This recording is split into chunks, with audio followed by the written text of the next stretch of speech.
welcome to Binge, my ongoing series about authors whose work I love so much that I would read anything they'd written without even bothering with a blurb. I'm going to link to the playlist up above and you can check out my other authors. This one is about Brandon Sanderson.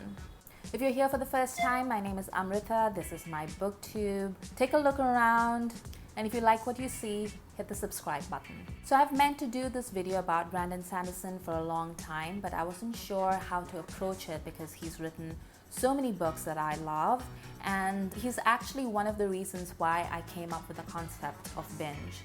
Like a great many Wheel of Time fans, I first came across his work when he was chosen by the estate of Robert Jordan, and specifically his widow and editor, Harriet McDougall, to complete the Wheel of Time series. Like most people will tell you, he did an excellent job, teething pains aside, and it really encouraged me to go out and read more of his work. Now, one of the things that I really appreciate about Sanderson and what makes him fairly unique in my experience is that the man is a machine. I have no idea how he accomplishes so many things when he has the same number of hours as the rest of us. In addition to coming out with multiple series and standalone novels and novellas and what have you, he's also really involved in fan interactions. He goes all over the country and actually all over the world, in fact, to attend conventions, to do signings. I mean, he really puts in the effort into the community. He had a writing podcast where he would talk with his fellow authors about all the different things that writers, like new writers, needed to know. And that kind of branched off his career as a teacher, which if you have had the luxury of going to a writing school, you know that it's not just him showing up and then just telling people what to write. We're talking about workshops, we're talking about deep, in-depth conversations, we're talking about research, and I'm sure he has assistants and things, but you know, it's a pretty big undertaking. And on top of that, you know, he has a family, he's involved in his church, he does so many different things, it's remarkable. And he's a Mormon, so you know, presumably he's doing all of this without even a sip of Coke. If you want to feel terrible about yourself and about how you are a procrastinator, go right ahead and look at all the things that he accomplishes in a day. But jokes aside, you know, this is something that really appeals to me as a reader and a fan, because I don't want to be one of those people who expects her favorite author to keep their nose to the grindstone and keep churning out work. Like, that's terrible. Don't ever say that to your favorite author. But if my favorite author wants to do that all on their own, am I going to complain? I don't think so. I'm also going to give major props to Sanderson for his online game because, you know, a lot of authors are told, especially today, that they need to have a website. And it's a place for them to collate their work and to put up links and so on and so forth. But seldom have I seen an author who really understands the value of an online presence. I remember even back in the day when he had a pretty basic website, he would really use it to communicate with his fans and to build a community.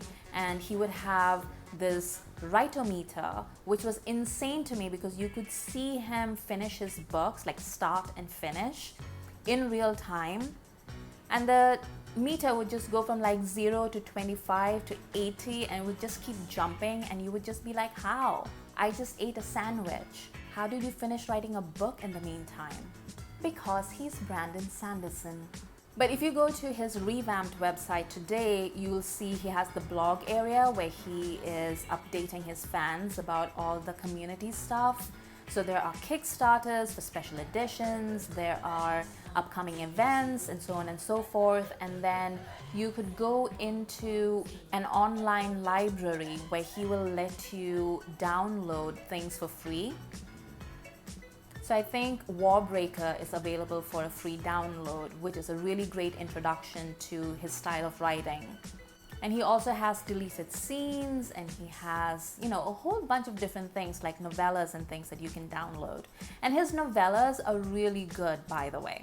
He also has a shop, he has an FAQ, he has ways for you to contact him. Like, it's a really good business website.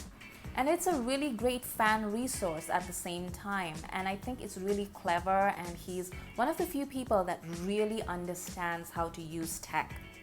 And now that I've outed myself as a creepy stalker, let's talk about his work. Now, as I mentioned, he writes really great novellas, and I really highly encourage you to check them out. I think my favorite is The Emperor's Soul, which I don't think is available for free download, but if you can get your hands on it, it's really good. I've mentioned before that I sometimes side-eye authors who write novellas because they use it as a cash grab, but Sanderson is a really good example of how not to do that, because he uses it as a way to introduce his writing to a wider audience. So if you're not a fantasy fan, or if you've never read a Sanderson novel before and you're not sure whether you want to commit, then one of his novellas are a really great way for you to familiarize yourself with his work. He also writes standalone novels, which are basically becoming the unicorns of the fantasy writing world. I love a good standalone novel, and his first book was actually standalone. It was called Elantris, and it kind of tells you, that he started writing at a time when the standard advice given to fantasy authors wasn't to just start with a trilogy. I honestly think that that's a bad piece of advice for young authors who are just starting out. I mean, it makes sense from a business point of view because you're sort of getting people to come back to read your books, to find out what happened, and you'll sell more copies that way. But I feel like it really ruins the storytelling abilities of a lot of authors before they get started. Sanderson, having started earlier, had the luxury not to follow that kind of advice, and I think it really helped him in the end. Both Elantris and Warbreaker are really good ways to get into his writing. They're also a little bit, I think they skew a little younger.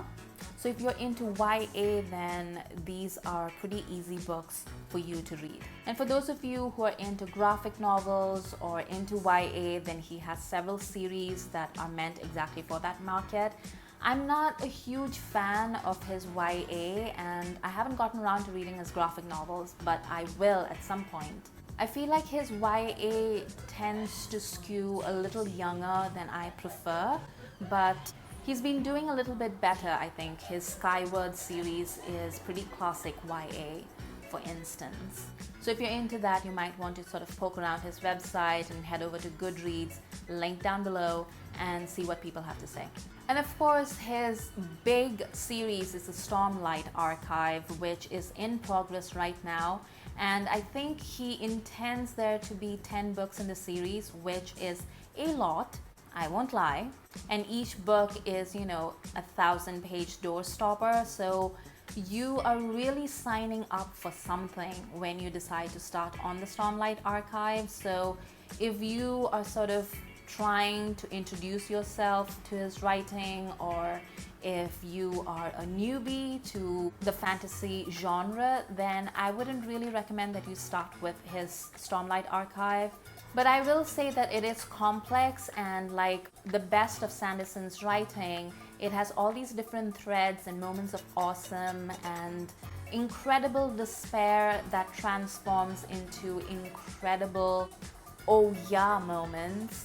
They're very classic fantasy, and the best thing about Sanderson is that he won't suddenly abandon his series halfway through.